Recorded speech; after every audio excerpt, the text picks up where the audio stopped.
Latest on the federal workforce changes and President Trump's Let's get to the latest on the federal workforce changes and President Trump's restructuring plans. Last week, we told you about the thousands of U.S. Department of Agriculture employees, many based right here in the DMV, who are relocated or being relocated to hubs across the country. This comes just days after Politico published a report detailing unsafe conditions at the agency's headquarters. Agency leaders warned that this massive relocation could delay critical research and deliver a blow to the economy. Virginia Congressman Subramanyam joins us now to share what he's doing to support federal workers in our region. Congressman, thank you very much for doing this for us. We reached out to the American Federation of Government Employees about their reaction to this, and we want to play a little bit of that, of what they had to say. Take a listen. Having to relocate from here, let's say like if you're in the District of Columbia all the way out to Kansas City somewhere, is strenuous. This is devastating for our community. This is devastating for our economy. All right, Congressman, you heard a little bit of that right there. How much warning did your office get about the USDA restructuring plan? Did you get any information about this at all? And were you consulted about this move?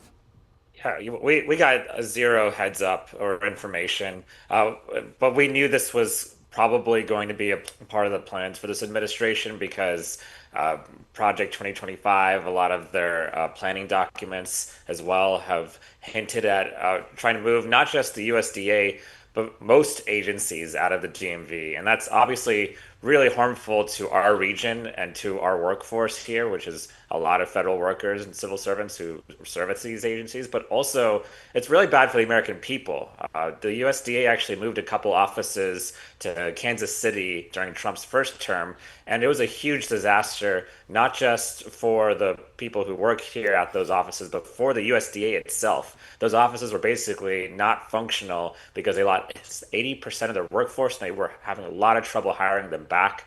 That move was reversed, and now you're going to do that across the entire agency. It's going to be a huge disaster, not just for our region, but for the American people, because of all the people displaced, all the people they'll lose, as well as the operations. You know, it makes sense to be in DC. And a lot of what the USDA does isn't just serving farmers, although it's a big part of it. It's also nutrition and SNAP benefits. It's also food safety and a lot of other things. So it's going to be really difficult. You really positioned yourself as the watchdog against the unjustified layoffs, the abrupt layoffs, the budget cuts, and that sort of thing.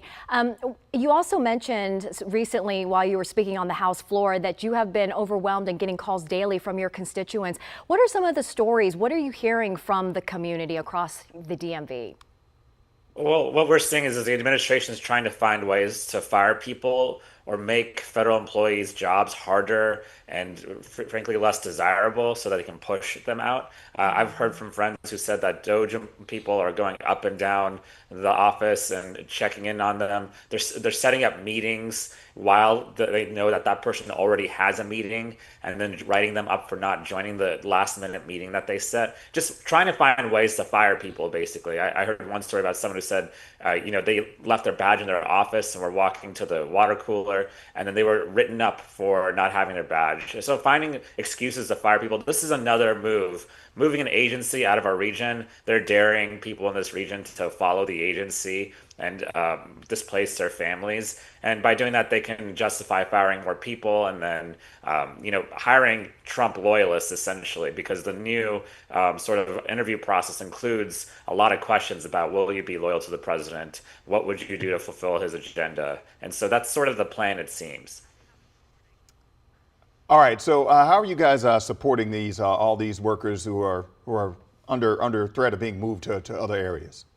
Yeah, well, we've got legislative proposals, one with doing one with Senator Van Hollen to basically say, if you're going to move an agency out of this region, you have to justify the cost. Because another thing I haven't talked about yet is the fact that this is really, really terrible for efficiency, which is supposedly the point.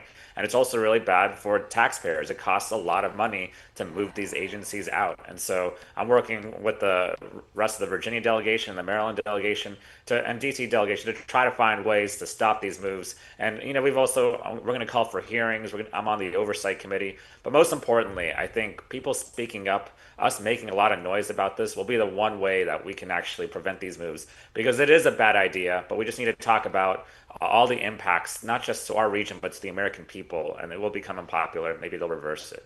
All right, Congressman Subramanyam, thank you for your time speaking to just these unsettling times and the uncertain road ahead. Thank you so much, sir. Thank you.